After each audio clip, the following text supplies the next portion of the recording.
আসসালামু আলাইকুম ওয়া রাহমাতুল্লাহ। জনপ্রতি ৬০ টাকা দিয়ে পার্কে প্রবেশ করতে হবে। পার্কে প্রবেশ করেই প্রথমেই যশোরের গদখালির একটা ভিউ পাবেন। এতক্ষণে নিশ্চয়ই বুঝে গেছেন কোনটার কথা বলছি।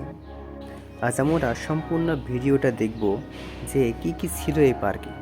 এখন চলুন আমরা রাইডসগুলো ঘুরে দেখি।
গিয়েছিলাম চুয়াডাঙ্গা জেলার বদরগঞ্জে।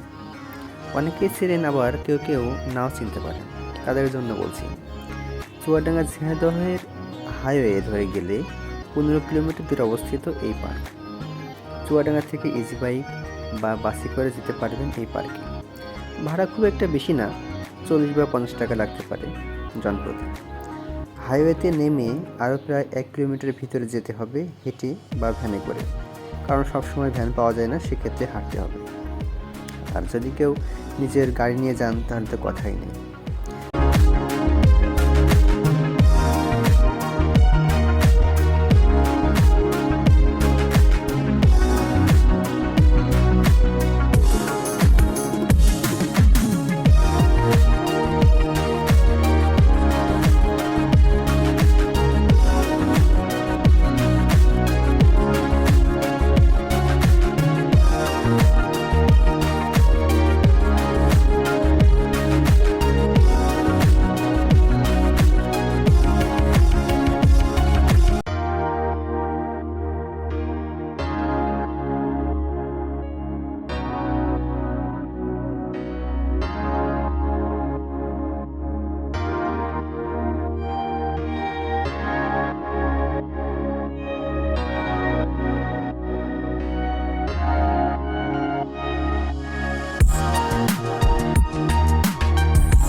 এই যে লেকটা দেখছেন, সেটা আসলে দেখতে অনেক সুন্দর, কিন্তু মানুষের খারাপ অভ্যাসের জন্য লেকের অবস্থা খুব বাজে হয়ে গেছে।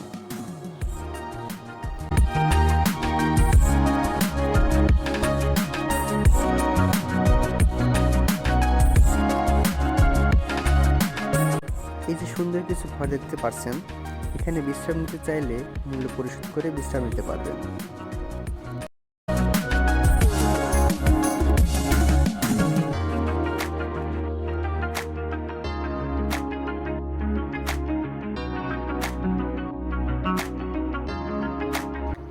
যারা পিকনিকের জন্য আসবেন তাদের জন্য রয়েছে পিকনিক স্পট। নির্দিষ্ট মূল্য পরিশোধ করে পিকনিক স্পটগুলো ভাড়া নিতে পারেন।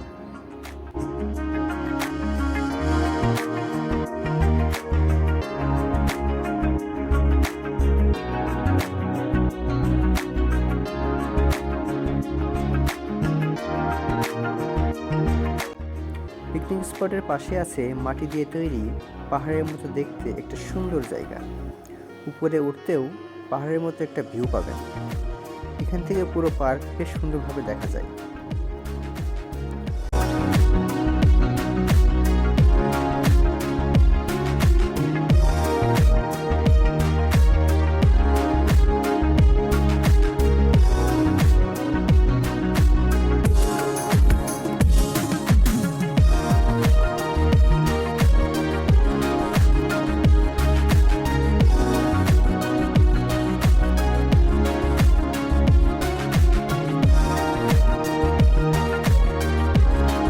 পার্কের একেবারে দক্ষিণে রয়েছে নিরিবিলি পরিবেশে স্পিডবোট ভ্রমণের এক দারুণ অভিজ্ঞতা।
বগিরাজের পিঠে পানিতে ভেসে ভেসে বিকালের সূর্যাস্তের অপরূপ সৌন্দর্য যেন মিস করবেন না।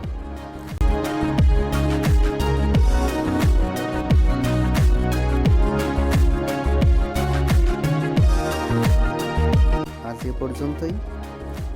এ পর্যন্তই দেখা হবে আবার নতুন কোনো ভিডিওতে। ততক্ষণ পাশেই থাকবেন। আসসালামু আলাইকুম ওয়া রাহমাতুল্লাহ।